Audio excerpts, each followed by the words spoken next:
Hey there, my name is Dr. Nought. This is Sorcery, Part 2 by Steve Jackson. Yes, we are in this little area where this house was, and absolutely nothing happened.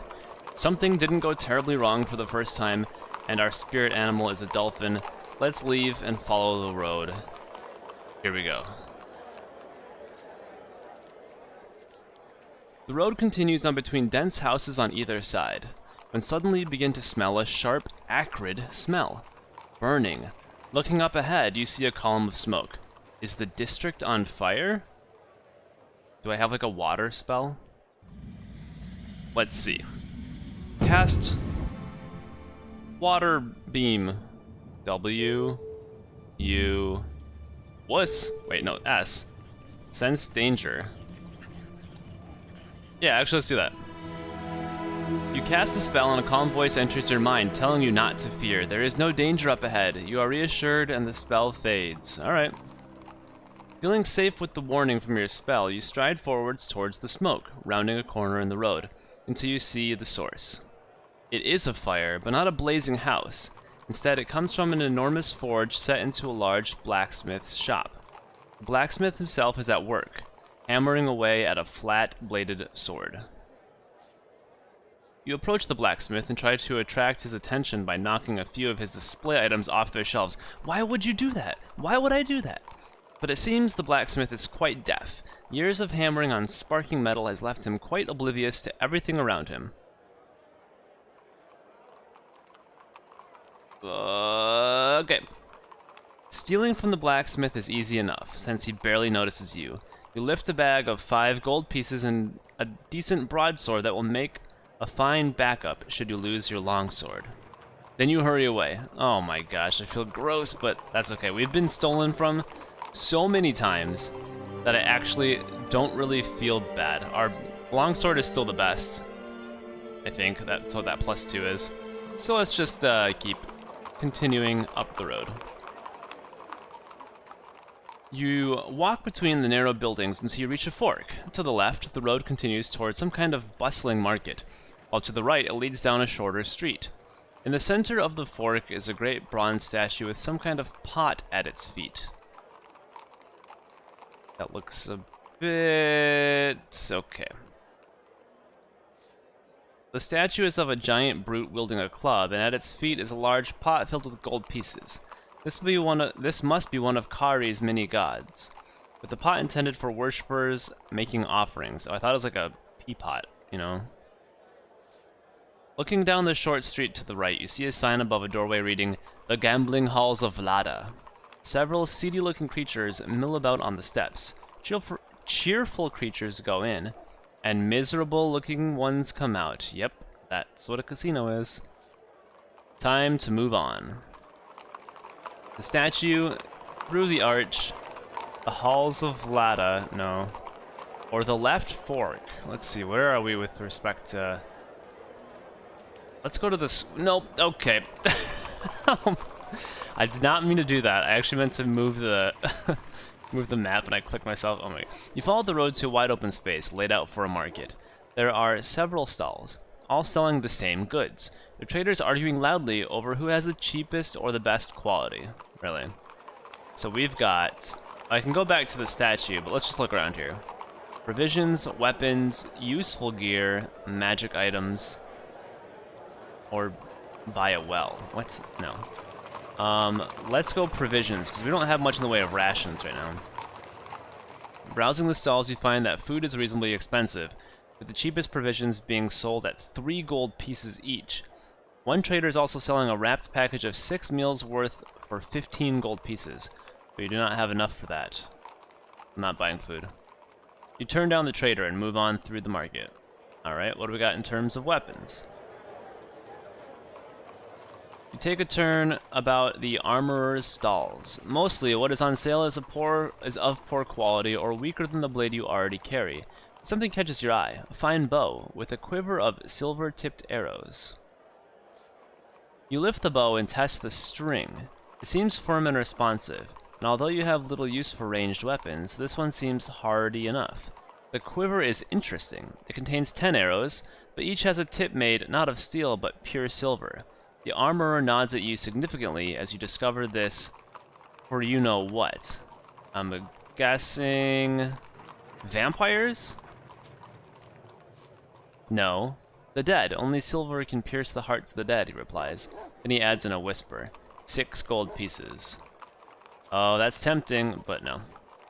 You replace the goods and walk away. You have found one new clue. Right. So this is going to tell me that the use of silver weapons. Only silver weapons can harm the undead. Vampires are undead, right? I don't know. Browse useful gear. You browse around stalls selling useful gear and items for travelers and come across two things which might be useful. Wow, two things thing. The first is a tinder box for lighting fires, though it will not work without tinder. Okay. The second is a bottle of snakebite antidote. The tinder box costs 2 gold pieces and the antidote 3. No. You replace the goods and walk away. Wow, this is a great shopping experience. You scour the market for items that might be useful to you in magic, but find nothing, except for one jeweler's stand which, in amongst a lot of very expensive and overpriced jewelry, is offering a sun jewel for sale at the exorbitant price of 15 gold pieces. You lift the gem and turn it over in your hand. It shimmers with an incandescent inner beauty. You can see why someone might buy this as a trinket for their lover. But, with the correct magic, you know that inner glow can be made into a powerful beacon of light.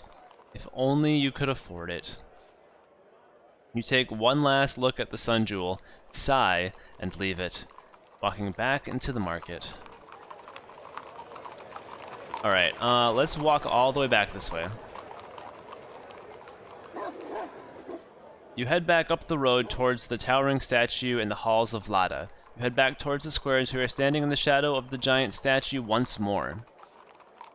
The day is drawing on. Okay, what did I want to do? I wanted to go this way. You head back down the road under the arch and into the plaza. On this side of the square, the main road continues on through a low arch. 1,000 other alleyways lead off in all directions into Upper Kharé. Okay. Let's see. You approach the crowd around the monument, which is so thick it is hard to see inside. Here, says one of the creatures, whom you elbow aside, be careful. You apologize, and the creature huffs and moves away through the crowd. Clambering up the steps of the monument, you finally get to see inside. The monument seems to be empty.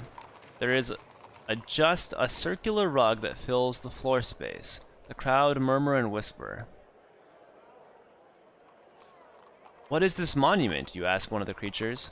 Can't you tell? The creature replies. Were you born yesterday? You rack your brains for something that could explain it.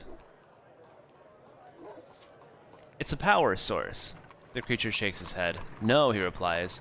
We're not here because we want to be. The crowd are clustered around the monument as though expecting the rug inside to move. Let's just do it. Whatever these creatures are worried about, you are not afraid.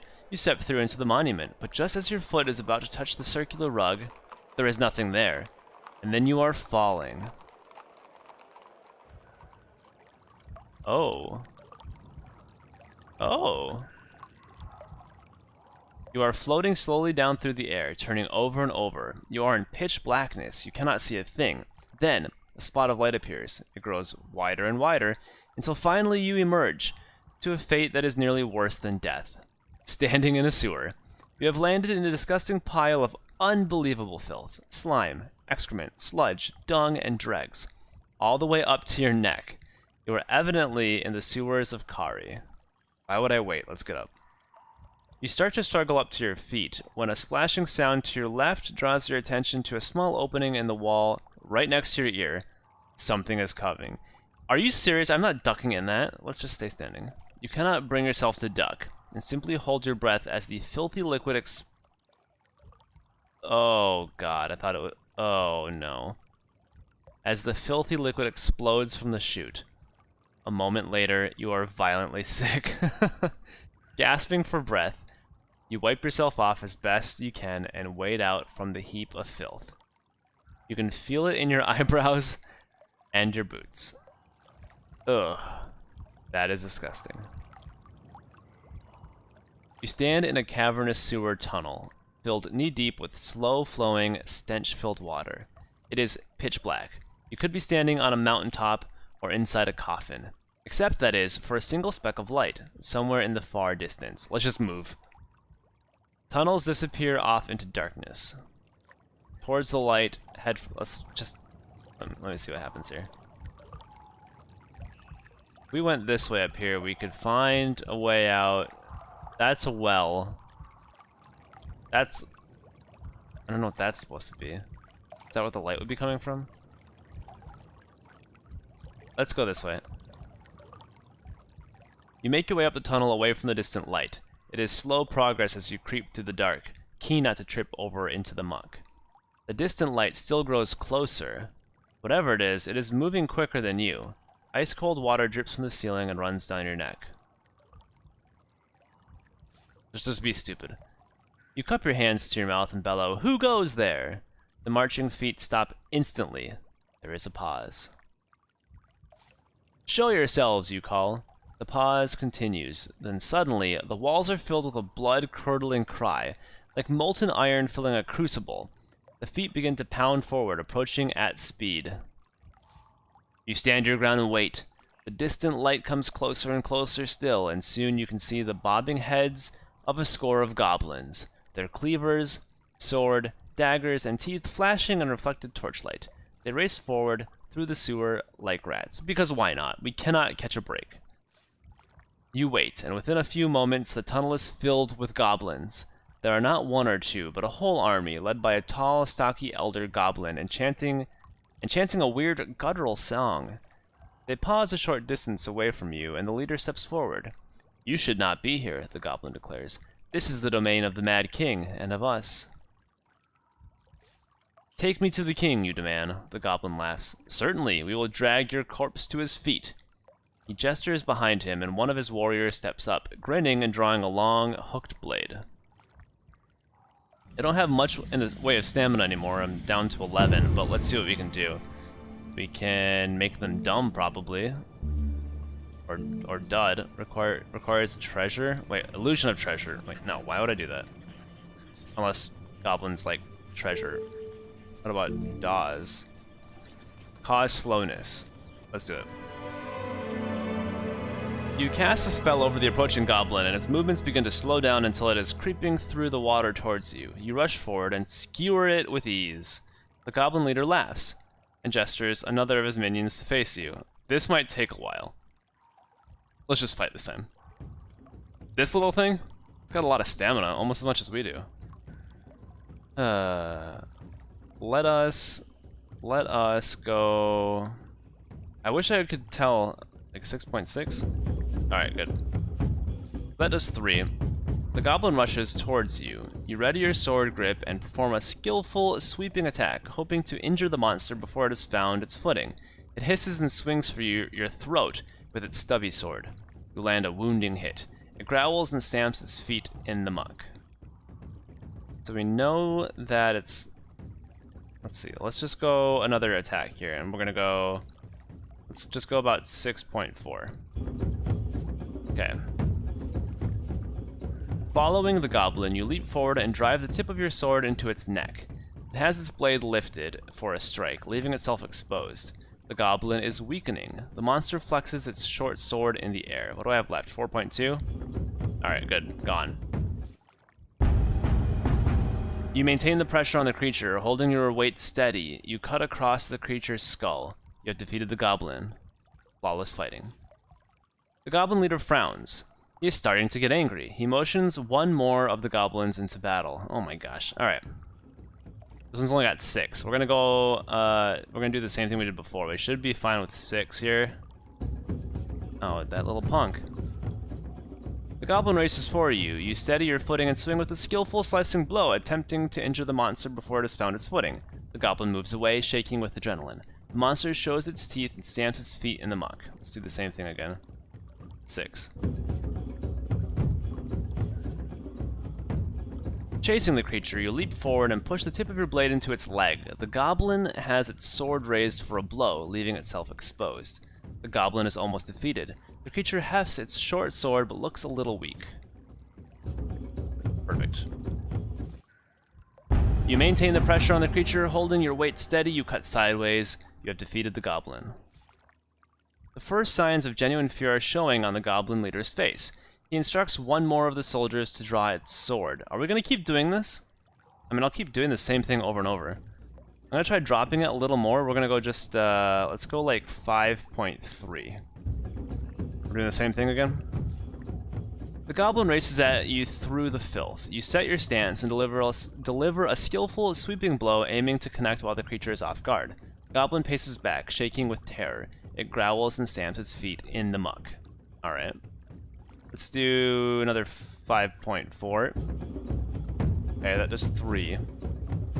Following it, you charge forward and push the edge of your blade into its chest. The goblin has its blade up for a strike and has left itself vulnerable. The goblin is weakening. It waves its sword, but looks a little tired. We should be fine with this. There we go. You keep up the pressure on the goblin. Holding your weight back, you swipe to one side. You have defeated the goblin. Enough, the goblin leader cries. You waste my time and my soldiers. Go in peace. And with that, he waves his army on. They march off into the tunnel. Let's just let them go. I don't want to keep fighting. There are so many goblins that it takes several minutes for them all to pass by. Clearly, they could have had your neck if they had so chosen. You have been lucky. At the rear are 2 goblin generals. How many more soldiers does the Mad King want? The first asks the second as they pass your position. Thousands, the second replies, then spits. But he'll get what he gets. That he will, the first agrees, testing his blade on his thumb. The 2 walk on, still talking in muttering voices. The goblins are tramping away up the sewer. I found a clue. Goblins don't like the Goblin King. In the tunnels under Kharé, an army of goblins are massing for attack. Follow the goblins or head the other way. Let's follow them. I wanted to go this way anyway. You trail along behind the goblins like a shadow. The Baklan's tribes are ready, the first goblin general hisses. The second goblin makes a chittering noise, something close to a laugh. Ready to run through the city like a river of molten steel at a word from the king. A few words, the first goblin replies, but I have learnt a few myself. Ear, one hisses, stopping suddenly and cocking an ear. What was that? What does that say? Freeze or keep up? Let's keep up. I heard nothing, the other replies. You hurry to keep pace, just behind them in the dark. Let's keep going. You know one of the lines? One goblin is quizzing the other. The goblin spits in agreement. I overheard the Mad King whisper it to himself. His voice drops for a moment, and you only hear the second half of what he says. And Forga's pride. The tunnel turns a corner. Something glints from the side of the sewer. No, let's keep moving. Maybe we can figure this out. So we found part of the spell line by Forga's pride. What is this? Turn back or keep going. Let's keep going. We want to hear what they have to say. If the king knew you even knew that much, tell him and I cut your throat, the other goblin hisses back. First goblin sniggers. Stay quiet and maybe we'll get to cut his. Just then you see more lights up ahead. It seems the sewer is opening out into a wider space. What does this say? The opening. Alright. Peering through, you see a huge chamber like an underground cathedral. Water pours in through narrow channels and openings high in the walls, and several wooden ladders disappear upwards. But your eyes are taken by the center of the room. It is filled with goblins, like a ship's hold filled with rats. They swarm around one another, clashing swords and baring teeth. In the middle of them all, on an improvised throne, sits a man hunched low. He wears a metal circlet on his head. Slip inside. You slip into the hall. It is warm with the fetid breath of 1,000 creatures, who drink and laugh and clash swords down in the muck. On his throne, their king seems to be sleeping, or else they have killed him by accident. He is a man and not a goblin. How does he control this rabble? The man is thin, as if he has not eaten in months, and pale, as if he has not been in the dark just as long. Wait, as if he has been in the dark just as long. His hair is long and gray, and he slumps over the side of his throne, as though desperately ill. His clothes are long soiled robes that perhaps were once quite fine. On his head he wears a gray circlet of a dull silver metal you cannot quite place. The king coughs suddenly. The effect is bizarre. At the noise, every goblin in the great chamber freezes and looks up. You shift your position in the darkness to try to get a better view of the king's strange circlet. You cannot place the material. It does not seem to be iron, or the steel of a blade, but it is not precious either. Yet the king treats it as gingerly, as though it was made of glass. The king pushes on the arm of his chair, attempting to stand, then shivers and falls down. "Silence," he whispers. The chamber is suddenly quiet. You wait, transfixed by the strange scene. The king fingers the circlet on his head, as if scared it will slip. "My creatures," he whispers, "the time is almost on us. As the night draws in, we will rise up and open the gates. We will rub this filthy city clean." Wait, rub it? He is broken off into a fit of coughing. I'm just gonna listen. I don't really actually want to do anything. You keep waiting, wanting to see what comes next. "The long journey is nearly over," declares the king, raving with madness. "The process I began when I blinded Lord Ita and left him a beggar. Finally, the council will be destroyed and the city will cleansed." You stay hidden and wait. A goblin close by your elbow murmurs, "How much longer do we have to listen to this?" His companion silences him with a talon to the arm. You stay hidden and wait. The king finally gets to his feet and raises a wizened arm into the air. "I will open the gates for you tonight," he cries, "and we will make this city pure." The king raises a cheer, and the goblins as one cheer back, throwing their swords up in the air. 1,000 blades flash, and the confusion when they land is extreme, every goblin cowering for cover, and then squabbling to retrieve their blade. Oh, well, I thought throwing it meant like raising their arms in the air, but they literally threw it. That's awesome. You stay hidden and wait. The king calls for silence, but the goblins do not hear him. They are still in a mess with their swords. You stay hidden and wait. How long can this possibly go on? The king calls for silence, again calls for silence, calls again for silence, clutching his circlet with one hand. This time, the goblins fall silent. You realize with a heavy heart that you have missed the best opportunity you will get to escape the chamber by the ladder. Oops. You stay hidden and wait. The goblins carouse and celebrate. The room is becoming unbearably hot and fetid. Time to go. Okay, let's go. You have found one new clue, and other clues have been updated. Lord Theta the Beggar. Lord Theta is now a blind beggar. Okay, what other clues have been updated?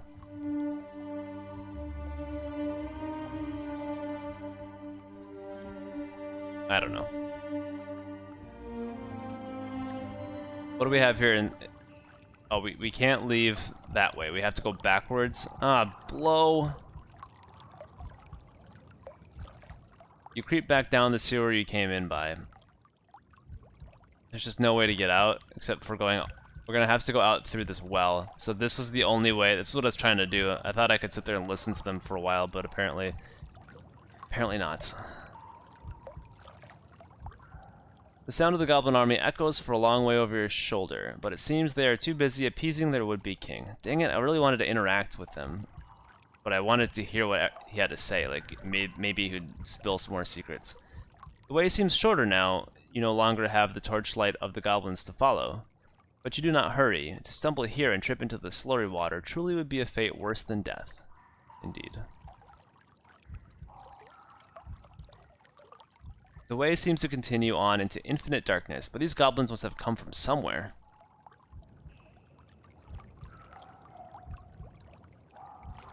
There is nothing else for it. You strike off along the sewer, hoping to find a way out.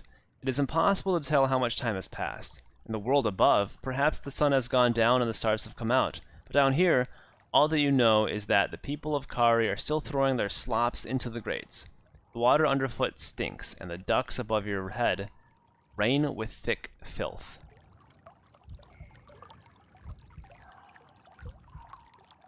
You reach a junction of two sewers, one way sealed by a grating. Well, that answers that. What does this say? It's left fork, the right fork. I don't know what this is about. Let's go see what that's about. You splash on through the water when suddenly your foot strikes something, the base of another wooden ladder, sitting in a fork.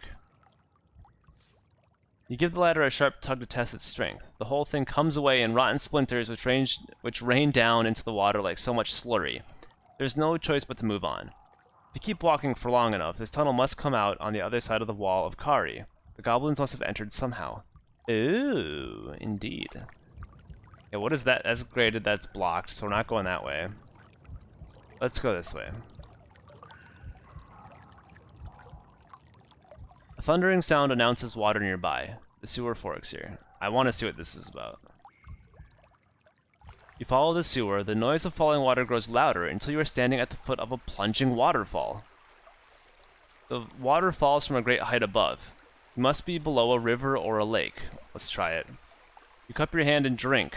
The water is cool and refreshing, an unbelievable blessing down here in the dark. You move away quickly before you are deafened. Really? It's that loud? Alright. Well, we got 3 stamina back, so that works. Thundering sound announces water. Okay, blah, blah. Let's go this way. We have a well out here. I don't know if that's gonna get us up there. I don't know why there's a well here in the sewer. You make your way along the sewer. In the distance, you hear a dull groaning sound. Oh. Let's keep going. You emerge into a small chamber where a knee-deep pool of sewage has collected. The liquid is bubbling, and as you watch, a shape rises from the water. It is the smooth hide of a slime eater. It roars, gobbing slime and goo at you. Yeah, okay. Okay. I guess we're gonna fight it. What do we got? We got Y, A, Z. Nope, can't do that. Y, O, B. Nope, can't do that. E, O, E. Nope, no poppin'. How about peppin'? Nope. How about T, E, L? Nope. All the things I can't do. Z, A, P. Is that gonna hurt us in the water? Let's find out. You cast a spell, creating a powerful bolt of electricity in your palm, which you release into the folds of the slime eater's flesh. For a moment, it lights up like a bonfire, glowing bright green. Then the energy of the bolt dissipates into the water. The creature oozes and gasps, clearly weakened, but not yet defeated. Let's finish the task. Oh man, 11 stamina. I'm glad we did that, actually. So let's go all out. Here, you draw your sword, which seems a mere toothpick compared to the size of the creature. And you close in for the kill. So I'm going to go all out with about 8.5. Okay. The slime eater growls at you, filth and fetid waste spilling from between its blubbering lips. Killing it quickly will be your best chance of avoiding losing your last meal. You swing your sword in a mighty arc. The slime eater skulks in the water, then rises up and charges. You drop, chopping into its body, cutting in deeply. Slime eater staggers backwards into the filthy water, screaming and howling. Let's see if we can take it out with this. Yes, done. Easy. Rushing forward, you charge at the slime eater. The slime eater roars up, exposing a soft area beneath its chin. You strike with your sword and it sinks in deep, bringing a fountain of thick green ooze, and then silence. Flawless fighting again. The body of the slime eater sinks down into the muck. Past the slime eater's lair is another tunnel.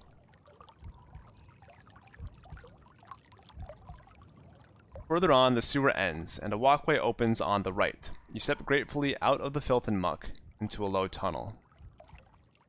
Oh, for the love! You arrive in a dead-end passageway, but there is light here, shining from above. You look up to see a hole in the roof of the sewer. And even better, there is a rope with a bucket hanging from the gap. You have found a disused well. Let's test this. I don't want to go falling all the way down there. You cannot believe your luck. Down here in the dark, you have been close to thinking you might never escape. So you test the rope first, expecting it to come free at the slightest tug. But it does not. It holds secure and firm. The climb will be long, but it will be safe. Reassured, you start to climb. The first few feet are wonderful. Filth runs clear from your legs. The rest of the climb is long and makes for hard work. Halfway up, oh god. Halfway up, you stop for a rest. Let's just pray. Yeah, there you go. You raise a prayer for aid and feel the presence of the dolphin, helping you to climb, and filling your limbs with strength. You continue to the surface and reach the top, feeling stronger rather than weaker. Huzzah! Oh, damn it, we're still in the city. Wait, are we? You've emerged from the sewers into a wide area of tall grass and short headstones, surrounded by a tall iron work fence, overgrown with ivy and gripweed. You are in the necropolis of Kharé, its city of the dead. The sun is beginning to set already behind the city walls to the north. You must be close to the gate now. Where are we? Oh yeah. Where's the gate? Yeah, right there. Okay, well, we probably should get out of here before it gets dark. But I'll make that decision for the next episode, but maybe we'll be done here. Towards the north gate. Maybe we should just do it right now. Let's see. Let's go. You walk for half an hour through thick trees along a narrowing track until you reach a fork in the road.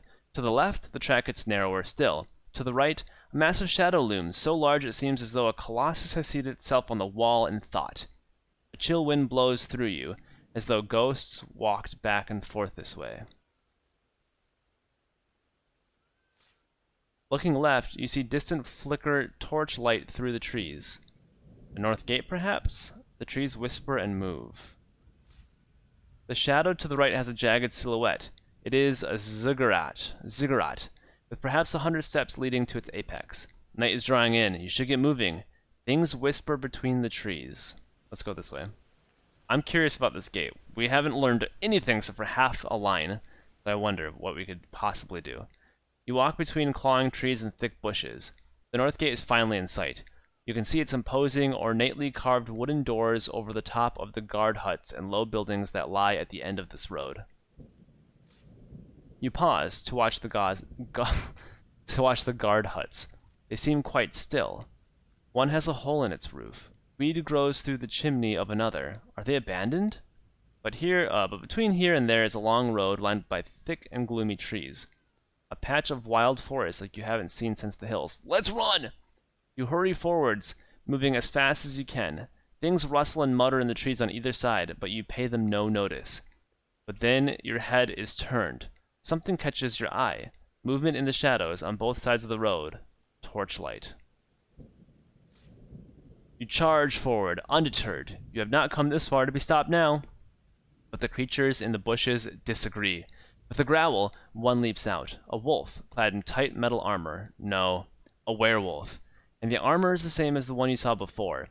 It sniffs the air. It has caught your stink. The foul air of the sewers still clings to your clothes and hair. No matter, you have defeated werewolves before. Vic for first noble! The werewolf stretches itself down on its haunches and whines. From the trees behind, a ruffian steps out, leading several more werewolves behind him. Well met, friend, he answers. Vic for first noble. What happens tonight? He looks at you in bafflement. Tonight is the night. Where have you been? Have you been hit on the head? You need to get yourself sober, friend. You're right, you admit. He laughs. You're going the wrong way, the man observes. The fight is this way, and he points along the road back to town. I'm checking the rear. The man nods. A rear attack when we face the guards in front could be serious. Good idea. Go well, friend, and I hope you find nothing. With that, he whistles to his wolves and sweeps away into the night. You breathe a heavy sigh of relief. Holy crap, did we get this? Did that work? That worked with the werewolves. Let's see if we can get past this. You have reached the north gate. The ground before it is wide and clear and lit by blazing torches set into brackets either side of the enormous sealed doors. Should there be archers hiding in the shadows, they would have a clear sight on you. Off to one side is a well, but there is no other cover. You don't know any of the spell lines, of course, but perhaps the gate will open to a DOP spell after all? What's a DOP spell? Can I even do that? That's the question. Alright. You stay in the shadows and try the DOP spell, the DOP. You do not expect it to work. The door is wizard locked, after all, but it is worth a try while you still have time. You complete the magic and focus on the door, but nothing happens. No tumblers turn, no hinges creak. There is not even the slightest hint of bending wood. It is as if the door cannot hear your magic. Let's just go. Throwing caution to the wind, you step out of the shadows and approach the gate. Time to see how good your lockpicking skills really are. Okay. You reach the other side of the clearing unscathed and stand below the enormous doors. You knock firmly on the door. When there is no response, you call out, "I am here to open this gate." There is no response. You begin to wonder if you have been tricked. If there is no gate here at all, and this is simply an illusion, painted across a solid stone wall. Suddenly, you are not alone. A phantom voice issues from the wood itself. "Halt, stranger," it booms. "Do you know the spell which controls the gate?" "I do," you reply. "Perhaps you can bluff your way through, not knowing any of the lines." "Then I wait your command," the voice booms. From across the clearing, you hear a scrabbling sound of metal on stone, but there is no time for that now. "Vic for first noble," you declare. You stand back to see what effect your lines have had. The voice has gone silent. You look around towards the well. It is crawling with figures, long claws and flashing swords, and hunched bodies scrambling in the dirt. Goblins! It looks like the army under the city have chosen this moment to attack. Then the voice booms out. "Incorrect. This door is sealed. There is no time for another guess. The goblins are charging across the dust towards you." Why me? There's no way you can fight 100 goblins, so you dash aside into the shadows. Unless they open the gate. Goblins pour up to the gate. Are they going to try to ram it? But then they stop, and in their midst, a small figure is being propelled forward. It is the Mad King. He is surrounded by a guard of nearly 20 goblins. We're not killing him, he's going to open the gate. You hang back, watching as the figure nears the gate. Leaning down to the lock, he whispers something, but you cannot hear what he says. A moment later, the gate begins to move. It is opening. Let's go. This is your chance to leave the city. You rush forwards, waving your sword madly to clear a path through the goblins. You are nearly through, when suddenly a great cry goes up from outside the walls. Something is moving out there. Let's just go. You keep pelting madly forward, for once simply running madly and not waiting to look around. You are almost through the gates when you see what is out there. An army of marsh goblins, thousands of them, fully armed and stampeding into Kharé. In the last moment before the invading army crashes through the open gate, you drop to one side, pressing yourself breathless against the stone. The invading army, marsh goblins, storm through, filling the clearing and meeting their hill cousins in a loud and violent celebration. The man with the circlet at the gate cries with glee. "A new day for Kharé begins," he cries, clambering onto the shoulders of a nearby goblin as though about to make a speech. Quite suddenly, the goblins that are carrying him let go, and he cries out as he falls to the ground. Sword goes up, slashing down. There is a scream. They have murdered their own king. What is going on here? The circlet from his head rolls to your feet. The goblins, clashing sword on shield, look towards the city with violent eyes. From the way the king was clutching the circlet, you might have thought it was a thing of power, perhaps akin to the crown of kings itself. But it is nothing, cheap, hammered iron. It still bears the groove from when it was once a goblin sword. You toss it into the dust. Let's go, I'm getting out of here. Their attack on Kharé is not your concern. Darting forward through the crowd of creatures, you head for the open gate and the Bachlands. We just get out of here. You run for the gate, but your progress is slow. Goblins are surging in, and they are starting to organize. One, a leader of some kind, is hoisted up by others so he can address the crowd. "Kharé falls," he screams in his guttural voice, "and every creature dies." Suddenly, goblin eyes are turning on you, as if they had not seen you before. One springs forward, but there are 100 more behind. Just get out of here. You cannot keep this up. Wave after wave of goblin is filling the yard. You cannot hope to kill them all with just your sword. You turn and race away into the shadows. Then a voice rings out. Stop. There is a better way. You look around, but can see no one. But all around you, something is happening. It is as though the goblins have slowed down, their warmongering becoming an absurd, stately dance. The noise in the clearing dulls to a low rumble. I command you to stop, voice cries, and suddenly you feel yourself held rigid. From the smoke of the torches by the gate, a figure emerges. It is an old man, with a long beard and deep, black irised eyes. He paces through the churning goblin army to stand in the open. His legs disappear into a spectral trail. He is at least part wraith. Step forward, he commands, and you find yourself bidden. So close. The goblins seem to part around you like smoke as you approach the figure. I have aligned 3 stars, the ghostly man declares. Vic rises tonight. The goblins show their hand tonight, but also you. You are here, tonight. My name, the figure intones, is Lorag. I was once a scholar and a noble of the city. Later, I founded it. You founded it later? You reply, confused. Who is this crazed shade? I saw Kharé was falling. Sansas had lost his mind and sided with the goblins. The council was in ruins. My own life was threatened. I saw that Kharé needed to be saved, so I went back to remake it in a way that could be saved. And here we are now. You have been here 2 days. I've been here hundreds of years, waiting for you to bring me the spell for the gate. But the gate is already open, you reply. The goblins opened it. Their leader did. The figure slowly shakes his head. The spell does not open the gate. His tone is heavy and dark, like tarred timber. The spell controls it. There are deep magics burned into the wood itself, magics that have poisoned the city and burnt fire into the eyeballs of those who live nearby. He stares at you, his coal-black eyes expressing no emotion. Deep magics I place there to be used by you, tonight. I am dead. You must act for me. How can I find this magic? You ask. I traveled the city and learnt nothing, the wizard nods. The lines are known to 4 nobles. Lord Theta is blind, and living in the wastelands of Upper Kharé.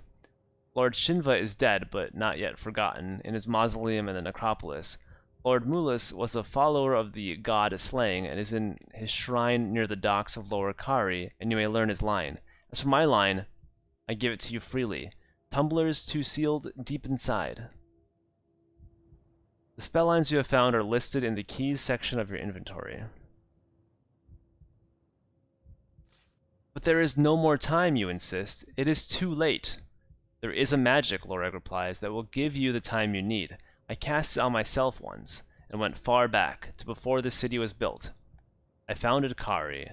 Now you will save it. He waits to let his words sink in. If you will follow me, he says, I will bend time itself, so that you may return to the city and find the spell for the gate. So, shall you take the adventure, or will you leave Kharé to burn? Understand also, he adds darkly, I will curse you in the journey to follow if you do not assist me. You hesitate. Kharé is a city of traps, but also of secrets, and there is still more that you might find. Can you afford to let the city port burn? You've found 4 new clues, and other clues have been updated. Oh man, this is a big decision. Let's go here. So that's the line, the key here, and then the clues. So we know boom, boom, boom, boom. The priest at the Shrine of Slaying might be able to help you find the spell lines to the gate. The shrine is located between the well and the docks in Lower Kharé. Okay, so these guys... Lord Shinva is dead, however there are rumors that his spirit still haunts crypt in the Kharé necropolis. Lord Theta can be found blind and begging in the ruins of the fallen quarter of the city, and... Okay, so we know one, so we gotta go here, here, and here. What shall I do? What shall I do? Oh, well, I guess we'll find out next time. Thanks for watching, and I'll see you then. Take care. Goodbye.